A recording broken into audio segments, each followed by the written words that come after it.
ibinigay na ng Diyos yung sagot sa matagal mo nang pinapanalangin, mas ramdam mo ang victory, mas ramdam mo ang tagumpay, sapagkat yun ay bunga ng malalim at mahabang panalangin. Buksan natin ang ating Biblia sa aklat ng Marcos, mga kapatid, Kapitulo 2. Mark chapter 2, let us read verse 3, verse 4, up to verse 5. Praise God.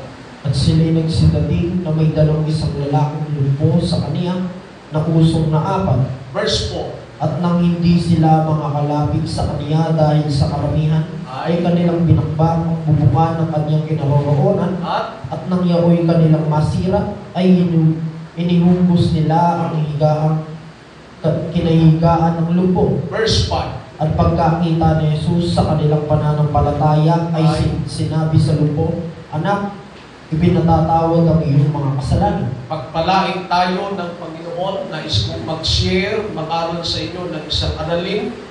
Pamamagatan po natin itong Keep Your Faith Moving. Please be seated. God bless you. At habang ikaw ay nakaupo, pwede bang pakikabayan mo ang iyong katabi, mga kapatid? Praise God. Sige po, gawin natin. Kabayan natin yung katabi natin. Yan. Amen. Salamat sa Panginoon. Ang lahat ng handang makinig ay magsabi ng Praise the Lord. Praise the Lord. Yung hindi pa ready, magsabi din Praise the Lord. Alright. So, prepare na po. Ready na po ang lahat, mga kapatid. Keep your faith moving. When life does not seem to be going our way, we feel vulnerable. We are so sensitive and overactive on matter that concern our feelings. Naalala ko yung minsang Sunday school ni Brother Neil na ang pamagat ay "It's just a season." Sometimes we feel the world is so unfair. Bakit po, mga kapatid? Pagkat parang ang ikot o ilog ng mundo ay hindi po pumapabor sa atin. O dili kaya tila yung nangyayari ay parang hindi para sa atin. Sa paningin natin, tila ginawa na natin ang lahat. Yet, ang resulta ay ganun pa rin, mga kapatid.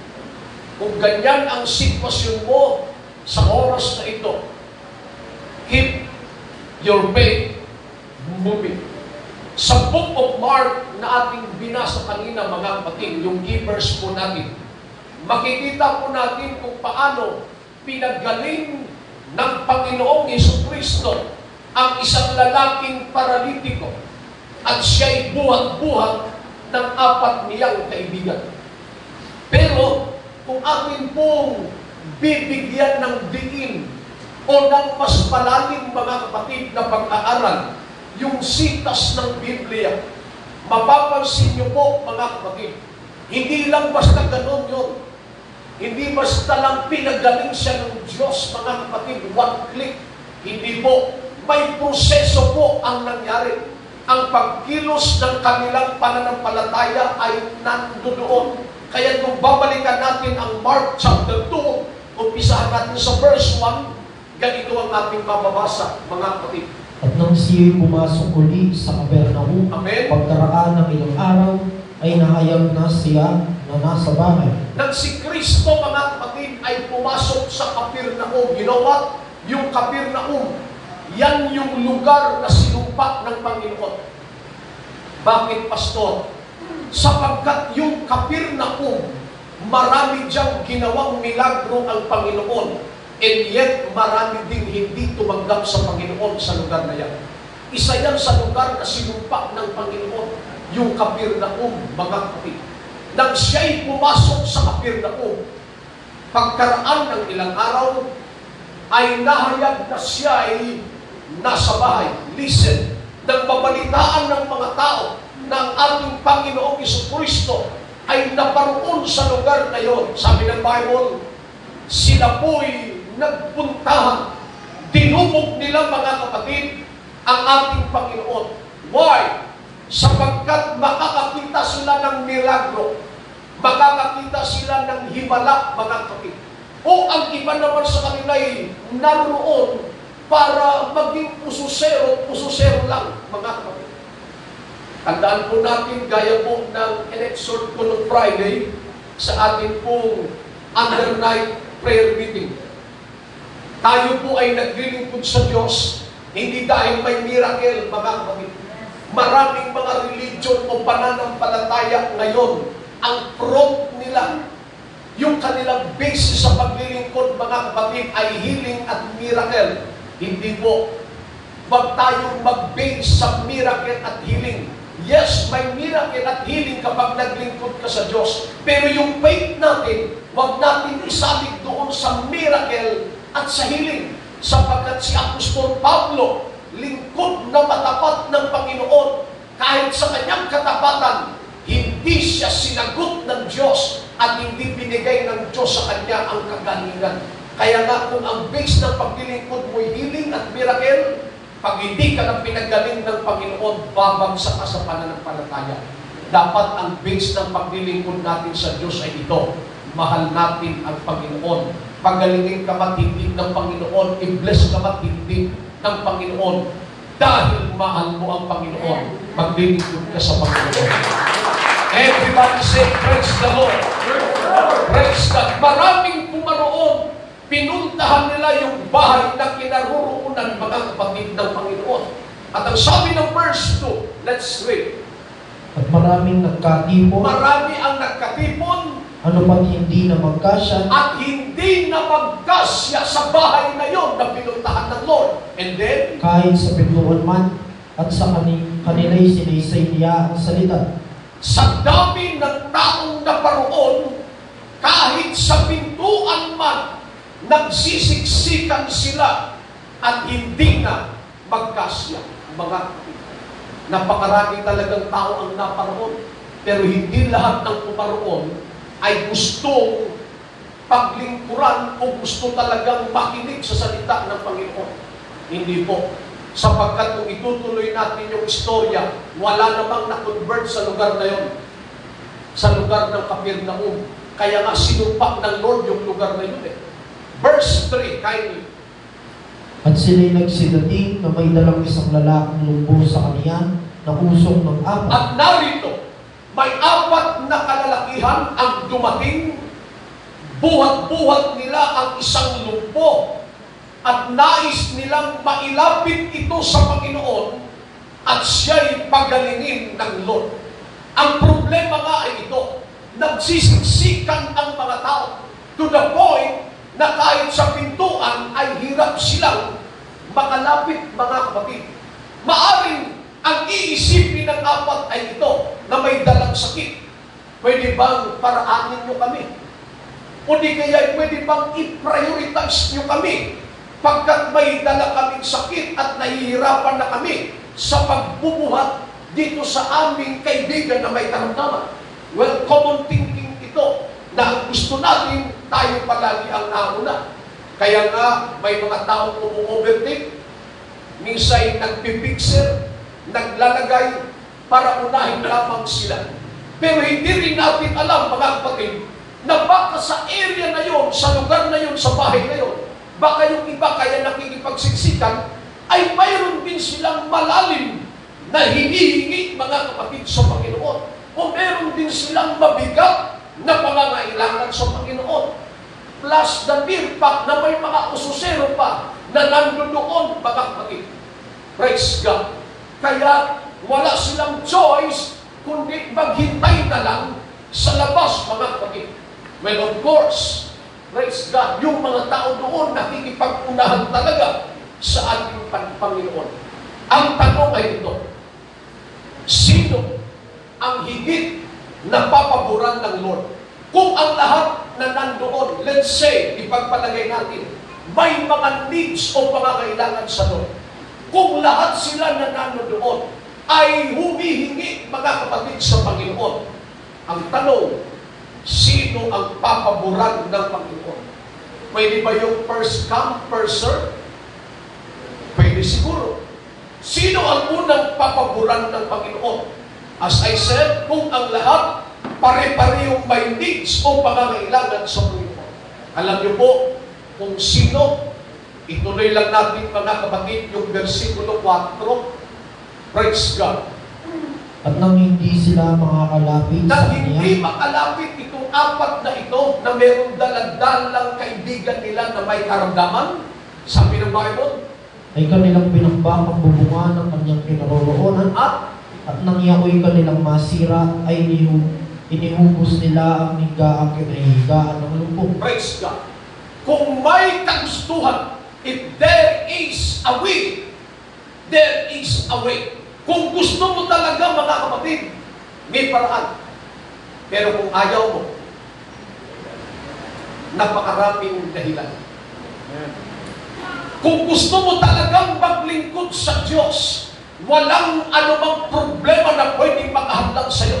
Kahit pa demonyo, mga kapatid, hindi makahahadlang sa iyo kung gusto mo talagang maglingkod sa Panginoon. And you know what?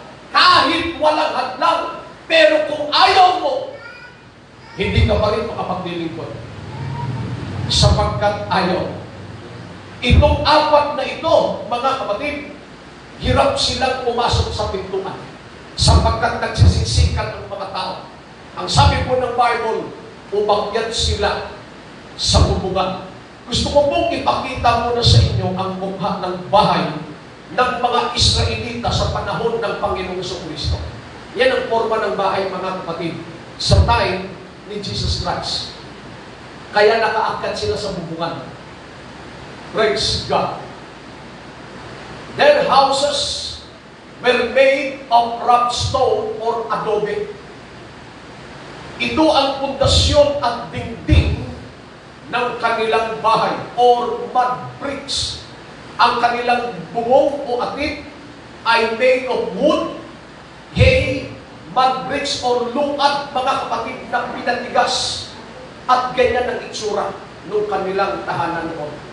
Kaya itong apat na ito, dahil hindi sila makapasok sa pintuan, umakyat sila, mga kapatid, sa bubungan, at pagdakay, sinira nila, mga kapatid, yung bubungan ng bahay. Tingnan niyo po, mga kapatid.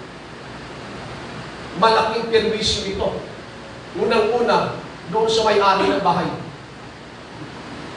Malaking perwisyo yan. Biruin mo, hindi mo naman bahay, sinira ko. O di pagkatapos gumaling, mga kapatid, nung may sakit na dala ninyo, pagkagawa ninyo yan, sigurado.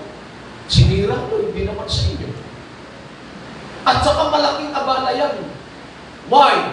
Isipin niyo po, habang nangangaral marahil si Jesus Christ, pagdakay may tumutuktok sa itaas, mga kapatid, at binubutas yung bahay. O hindi ba perwisyo, mga kapatid, yan sa Panginoon? Sa tingin niyo, ano ginawa ng Lord? Marahil tumigil muna. O bilis-bilisan nyo at naman naabala dito. Perwisyo yan, mga kapatid. Pero hindi po alintana ng apat na ito yung anumang pwedeng mangyari, mga kapatid, at maging perwisyo sa iba. Siguro nasa isipan nila, gagawin na lang namin pagkatapos. Ang importante, mailapit namin itong aming may sakit sa paanan ng Panginoon. Yung marahil ang kanilang nasa kaisipan, mga kapatid. At mula doon, sa pangyayaring yaon, mga kapatid, sabi ng Bible, nakita ng Panginoong Jesucristo ang kanilang pananampalataya. Ang totoong may pananampalataya, hindi natitinag sa anumang abiryang dumating, mga kapatid, o dumarating sa kanyang buhay, o sa kanilang pambuhay. Umakyat sila sa bubong, binagbak nila ang atip at bubungan, mga kapatid, at inihugos nila yung kanilang kaibigan na mayroong sakit at karamdaman. They don't care, maaring makaabala sila. Sa isip nila, pasensya na po, gagawin na lang namin pagkatapos. Ang importante, mailapit namin itong aming kaibigan na matagal nang pinahirapan ng kanyang karamdaman. See, ganito ang paglilingkod, mga kapatid sa Diyos. Kinakailangan, alam mo, yung mga dapat mong i-prioritize, uunahin, mga kapatid. Seek ye first the kingdom of God and His righteousness, and all these things shall be added unto you. Nang masira na nila ang bubungan, inihugos nila yung kanilang kaibigan na may karamdaman, at ang sabi ng Bible, nang makita ng Panginoon yung pananampalataya ng mga ito, sinabi ng Panginoong Kristo, pinagaling ka na sa iyong karamdaman, pinatawad na ang iyong kasalanan. Tingnan natin yung verse 5, kayo. At pagkakita ni Jesus sa kanilang pananampalataya, ay sinabi sa lumpo, Anak, ipinatatawad ang iyong mga kasalanan. See? Anak, pinatatawad ang iyong mga kasalanan. Merong sakit. Merong mga karamdaman na ang dahilan kasalanan. Nung siya'y patawarin ng Panginoon, kaakibat nooy gumaling yung kanyang karamdaman, mga kapatid. Sa paglilingkod sa Diyos, praise God, may mga testing talaga sa ating pananampalataya. At bawat testing sa ating pananampalataya, kailangan nating maipasa, mga praise God. Listen, true faith keeps you going and moving. Ano-ano, pastor, ang testing sa ating pananampalataya? Number 1, ito po. Test of character, bahagi ng ating pananampalataya. Pag tinetesting ng Lord yung ating pananampalataya, kasamang tinetesting dito yung ating character. In your worst circumstances, stop complaining. It will just make things worse, but rather choose to have a thankful heart. Kung ikaw ay sinusubok ng Panginoon at pinadadaan, mga kapatid, sa mahirap at masasakit na mga sitwasyon, unang tinetesting ng Diyos diyan yung ating mga karakter. How we respond? Paano tayo sasagot? Paano natin tutugunan, mga kapatid, yung pagsubok na dumarating sa atin? Ang unang tinetesting ng Lord at nais makita ng Lord, yung karakter natin, yung pag-uugali natin, kung paano tayo sasagot, mga kapatid, sa mga pagsubok na dumarating sa atin. Sabi ni Apostol Pablo, rejoice evermore. Kapag ikaw pala'y tinetesting, ayon kay Apostol Pablo, rejoice. Rejoice in the Lord. Rejoice evermore. Parang napakahirap gawin mo. Sa panahon ng pagsusubok, ikaw ay maghagalak at hindi malulungkot. Praise God. Tulungan tayo ng Diyos, magawa natin yan, mga mahirap gawin mo. Pero tayo ni Apostol Pablo, rejoice, pray without ceasing, and in everything, give thanks unto the Lord. Tingnan natin ang mga Israelita. Reklamo sila ng reklamo, mga kapatid. Ano reklamo nila? Moses, dinala mo kami rito sa ilang, pero walang tubig dito. Moses, dinala mo kami rito sa ilang, pero walang pagkain dito. Paano kami makasusurvive? Paano kami mabubuhay? Hindi nila, mga kapatid, na alaala, ikagagawa lang ng milagro at ng himala ng Panginoon. Katatawid nga lang nila sa napakalaking dagat. Kabibigay nga lang sa kanila ng Lord, mga kapatid. Praise God. Nang maiinom mula doon sa Mara, o mula doon, mga kapatid, sa mapait na tubig. And yet, nagreklamo pa rin sila kung paano sila, mga kapatid, makakasurvive. Kaya sa asal ni Moses, pinalo niya yung bato upang lumabas ang tubig mula doon sa bato. Pati si Moses nadamay pa, mga kapatid, sa kakareklamo ng bayang Israel. Ang sabi ng Lord kay Moses, Moses, kausapin mo yung bato. Pag kinausap mo yung bato, lalabas yung tubig. Sa asar ni Moses, mga kapatid, sa mga Israelita, angal ng alang-alang. Sabi ni Moses, magpapalabas ba ang Diyos ng tubig mula sa batong ito?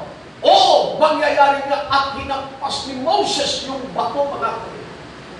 At lumabas yung tubig. Alam niyo, nagkamali si Moses niya. Yan tuloy.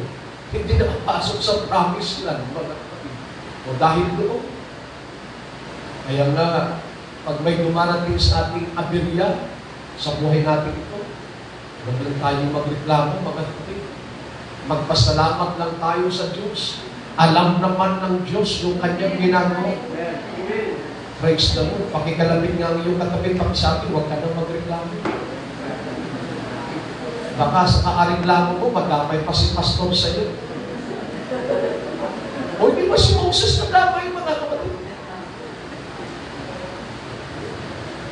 Praise the Lord. Sa kakareklamo nila, ang Diyos ay napilitang sumumpa. Sabi ng Diyos, sa kakaangal ninyo, mula sa edad na 20, pataas, hindi kayo makakapasok sa promised land. Kaya, yung mga nagsilabas sa Ehipto, mga kapatid, lahat sila hindi nakapasok sa lupang ipinangako ng Panginoon. Yung edad 19 pababa, at doon na lumaki, mga kapatid, sa ilang, sila lang yung nakapasok sa lupaing ipinangako ng Lord. Liban kay Boswe at kay Caleb. Test of character. Mga kapatid, kailangan maipasa natin. Lahat ng mabait magsabing amen.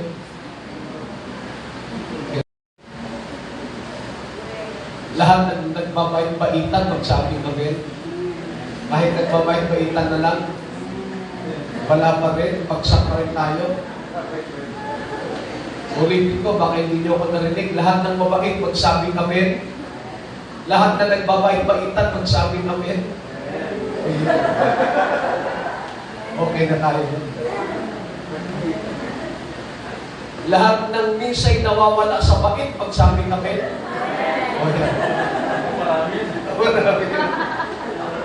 Test of character. Kailangan maipasa natin yung mga kapatid.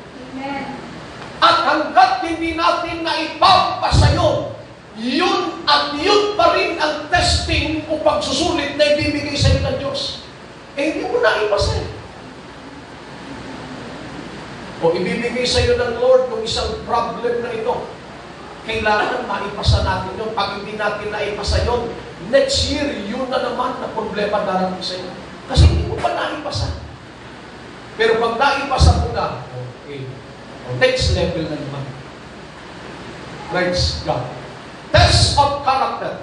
Number 2. Ano po, Pastor? Praise God.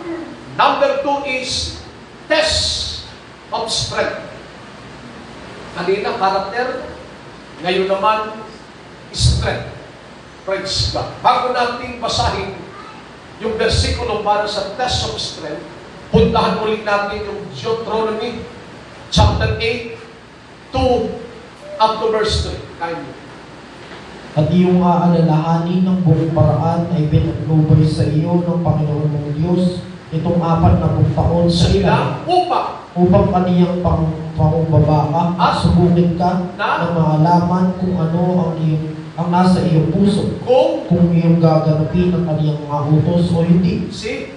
Kaya pala dumarating sa punto ng buhay natin, hinahayaan ng Diyos na masubok tayo, pati yung ating karakter, upang tayo po'y matutong magpakumbaba, at kapag tayo'y nasusubok na ng Diyos, makita kung ano ang laman ng ating puso. Mga verse 3, kindly.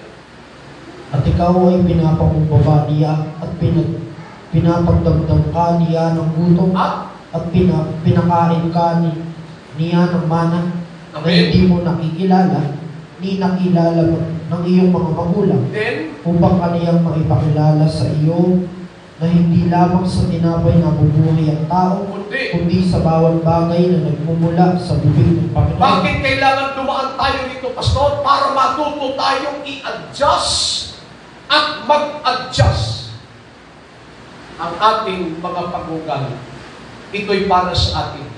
Walang pinagkaiba yan, mga kapatid, doon sa mixer amplifier natin ng mic na ito.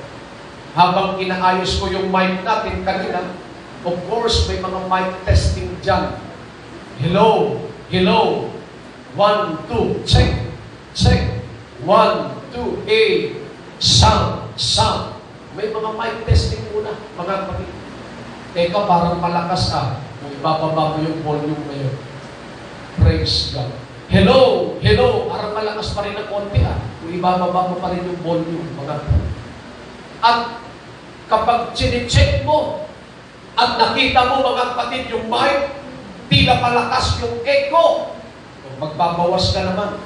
Kapag ang boses, mga kapatid, masyadong ma-bass, maglalagay ka ng konting tinis doon sa equalizer.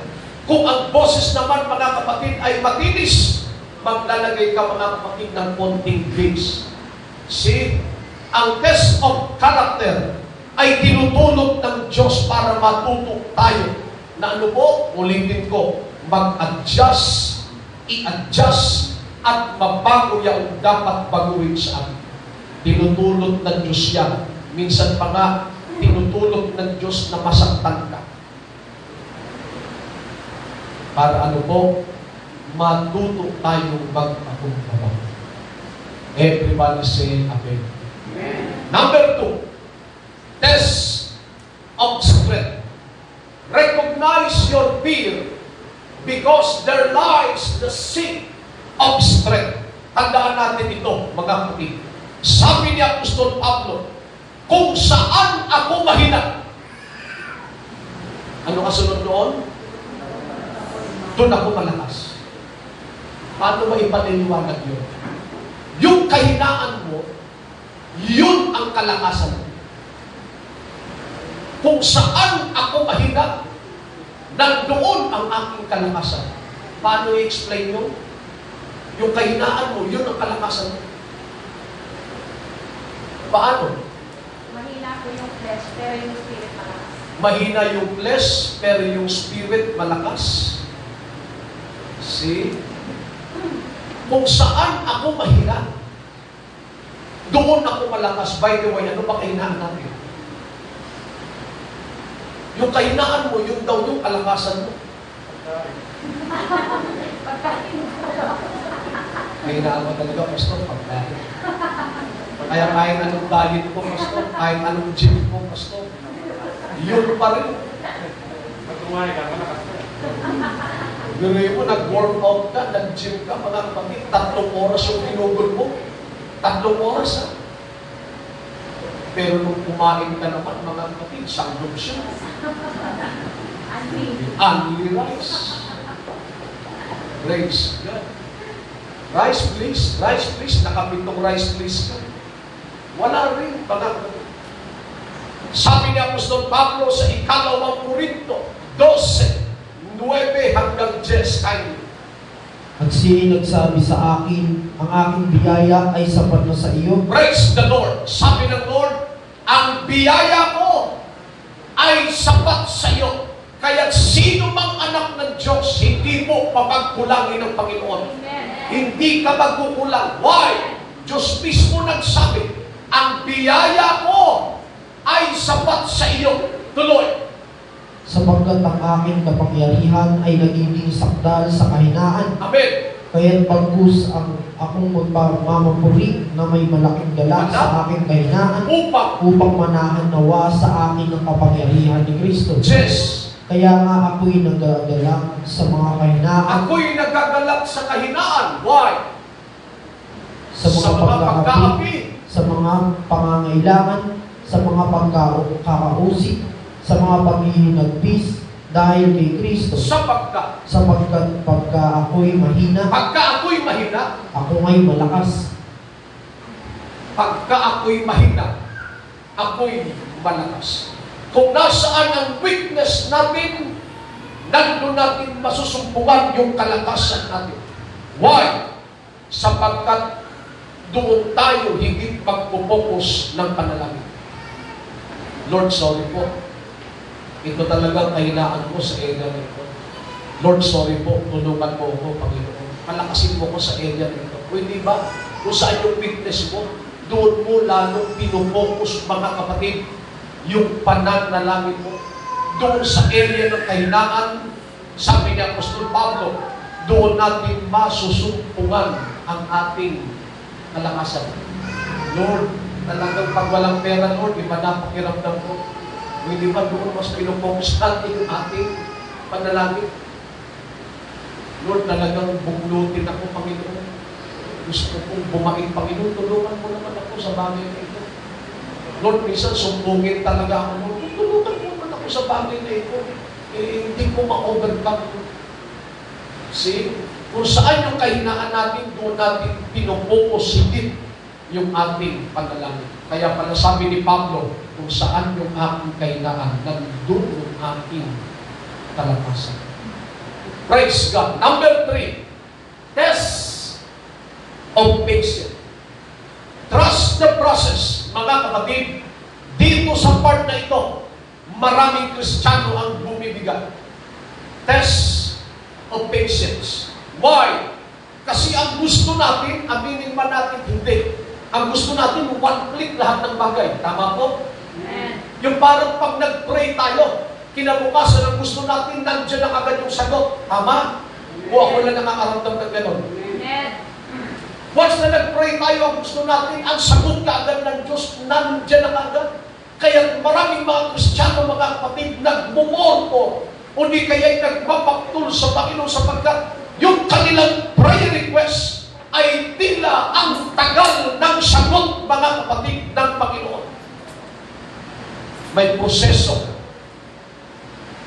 na pinadadaan sa atin ng Panginoon. At ito yung proseso ng pag-aantay. It may requires lots of pain and may need time to wait for the result. Pakita ko sa inyo itong illustration na ito. Yung paru-paro, mga kapatid, of butterfly. Praise God. May prosesong dinadaanan yan. Hindi siya naging paru-paro, mga kapatid, o paru-paro sa loob lang ng 24 oras.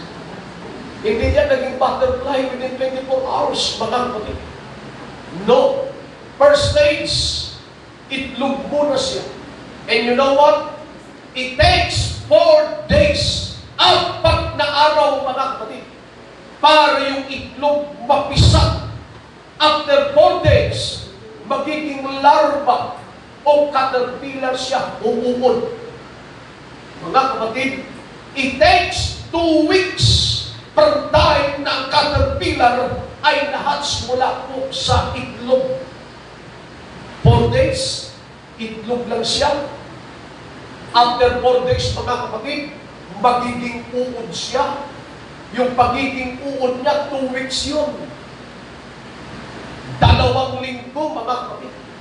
Pagkatapos ng 2 linggo, mula sa pagiging caterpillar o larva, babalutin ng caterpillar na ito ang kanyang sarili ng tila manipis na sinulid hanggang ang buong uod o larva, mga kapatid, niyang katawan ay mabalot ng manipis na sinulid na parang minamipay niya ang kanyang sarili at siya'y magiging kukun or chrysalis.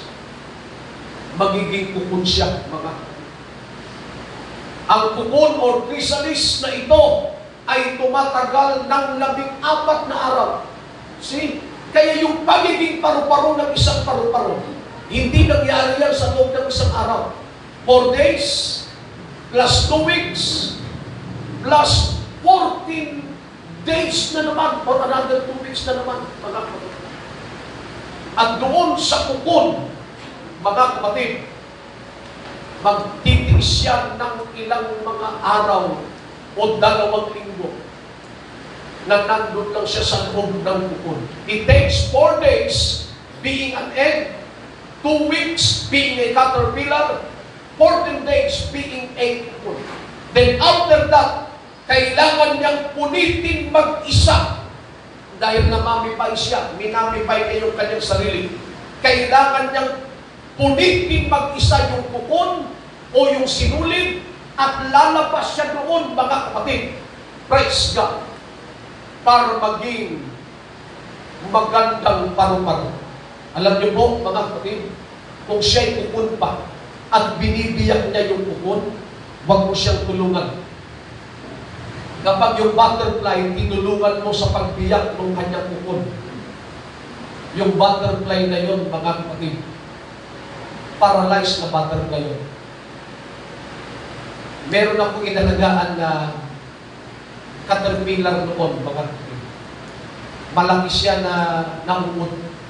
To make the long story short, naging kukon na siya. And then, nung kukon na siya, mga kapatid, ino-observe ko, unti-unti niya nang winawarak, sinisira, mga kapatid, yung kanyang kukon. Alam niyo, mga kapatid, sa kawalan ko ng tiyaga, dahil gusto ko lumabas na yung butterfly, tinulungan ko yung butterfly mula doon sa kanyang kukon. Ako mismo, mga kapatid, nagtanggal isa-isa ng sinulid. Nakawala siya mula doon sa kanyang pagiging kukon. Lumabas na yung magandang butterfly. And you know what? Ang resulta ito, hindi siya makalipat. Kasi tinulungan ko siya.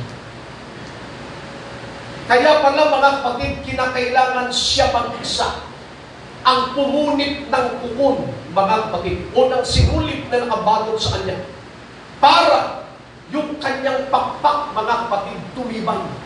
Yung kanyang mga binti, tumibay, mga kapatid. Praise God. Kaya pala, kailangan siya lang mag-isa ang pumunit doon sa sarili niyang kukon para paglabas niya, meron siyang kakayahan at may sariling lakas, mga kapatid, na hindi kailangan ng tulong ng sino. Pag tinulungan mo siya, wala siyang kwentang parukan. Sa buhay ng Kristiyano, pinahihintulot ng Diyos yung mga sakit at samot-saring hirap, mga kapatid, na mararanasan natin para ano? Para tumibay ng Kristiyano. Kaya pala may mga panahon, pray tayo ng pray sa Lord. Hindi sinasagot ng Lord yung prayer natin. Hindi dahil hindi tayo napakinggan ng Diyos. Ang gusto lang ng Diyos, mas maging matibay ka, mas maging matatag ka, mga kapatid na Kristiyano. Kaya kung hindi ka man pinapakinggan ng Diyos sa tingin mo, sa iyong mga panalangin, tinuturuan ka lang ng Diyos na lalo pang maging matibay na Kristiyano. Everybody say, praise the Lord. Ilang buwan o taon mo nang pinagpipray ang asawa mo. Ilang buwan o taon mo nang pinagpipray ang anak mo. Ilang panahon mo nang pinagpipray yung trabaho mo na yan. Ilang luha na ang iniluha mo para sa conversion ng iyong mga mahal sa buhay. Minsan nakakapagod na, minsan nakakatamad ng manalangin kasi parang walang nangyayari at resulta. Brethren, yan ay test of patience. But it is all worth it in the end. Pagkatapos ng mahabang panalangin, mga kapatid, sa dulo, pag ibinigay na ng Diyos yung sagot sa matagal mo nang pinapanalangin, mas ramdam mo ang victory, mas ramdam mo ang tagumpay, sapagkat yun ay bunga ng malalim at mahabang panalangin. Hindi ba, mga kapatid? Tingnan ninyo yung isang bagay na nakuha nyo ng ganun-ganun lang. Hindi nyo gano'n pinapahalagahan. Pero yung bagay na nakuha nyo dahil pinagtsagaan nyo, yung bagay na nakuha nyo dahil pinanalangin nyo, yung bagay, mga kapatid, na nakaptan nyo dahil bunga ito, mga kapatid, ng matagal na paghihintay, mas masarap sa pakiramdam pag dumating na sa iyo, mga kapatid, yung sagot na yaon ng Panginoon. Hindi ba, mga kapatid? Parang yung pera na napanalunan sa sugat. Diba ang bilis? Mawala. Ano paborito mo sugal noon, brother? Ako? Winner take all. Ha? Winner take all. Winner take all? Kahit ma-winner take all ka pa, pero yung pera mo, mabilis mo man. Kasi hindi mo pinaghirapan. Pero yung pera, mga kapatid, na pinagpaguran mo talaga, parang ayaw mo ang gasto sa iyo. Yung bunga, mga kapatid, ng pagpapagal mo, parang ayaw mo gasto sa iyo. Kasi pinagtsagaan mo yun eh. Pinagtrabawan mo. Ganon din, mga kapatid, sa panalangin. Yung mga panalangin natin na napakatagal ng sagot ng Lord. Pag yan ay dumating na sa iyo, woo! Mas masarap, mga kapatid, sa pakiramdam. You're battling all your tests and challenges with God on your side. Mga kapatid, ang dulo nito, victory. That's why, mag-expect tayo ng tagumpay sa ating paglilingkod sa Panginoon. Ito alam natin itong versikulo ito. Jeremiah 29 verse 11, kindly. Sapagkat nalalaman ko ang mga pag-iisip ng aking inisip sa iyo. Amen. Sabi ng Panginoon, mga pag-iisip tungkol sa kapayapaan at hindi tungkol sa kasamaan, upang bigyan kayo ng pag-asa sa inyong huling wakas. Praise the Lord. Nung binasa ko ito, mga kapatid, sa Easy English Version, alam mo kung na-appreciate, mga kapatid, hallelujah, ang kadakilaan at kabutihan ng Diyos. Sabi sa Easy English Version, gusto kong basahin sa inyo, I want to do many good things for you. Sabi ng Lord, ulitin ko po, I want to do many good things for you. The Lord says, I want you to become rich and strong. And I do not want to hurt you. I want you to believe that you will have good future in life. Ito ang gusto ng Diyos. Amen, Lord. Thank you, Lord. Sabi ng Lord, I don't want to hurt you. Ayokong masaktan kayo. Pero anak, kailangan kong dumahan sa process. Pinadaan kita sa process hindi para saktan ka, anak, kundi para matuto ka, para tumibay ka, para tumatak ka. I want you to believe that you will have good future in life. I want to do many good things for you, sabi ng Panginoon. And I want you to become rich and strong. Well, kung ito ay salita ng Panginoon, I will keep moving. Magpapatuloy ako, mga kapatid, hanggang kamtin ko itong pangakong ito ng Panginoon. For the Lord hath promised to us that He will never leave us and He will never forsake us. He will be with us. So faith, so church, keep your faith moving. Magpatuloy tayo sa pananampalataya hanggang abutan tayo ng Panginoon sa ating paglilingkod. Hallelujah. Magpatatag tayo. Magpakatibay tayo, mga at marami pa tayong dapat lampasan ng mga pagsusubok at problema. Sa bandang huli, ang Diyos naman ay nagsasabi at nangako, ayoko kayo'y masaktan. Nais mo kayo'y magtagumpay at inihanda ng Panginoon sa atin ang magandang kinabukasan. Pagpalain tayo ng Panginoon, hallelujah. Siya ni all strength, hallelujah. Siya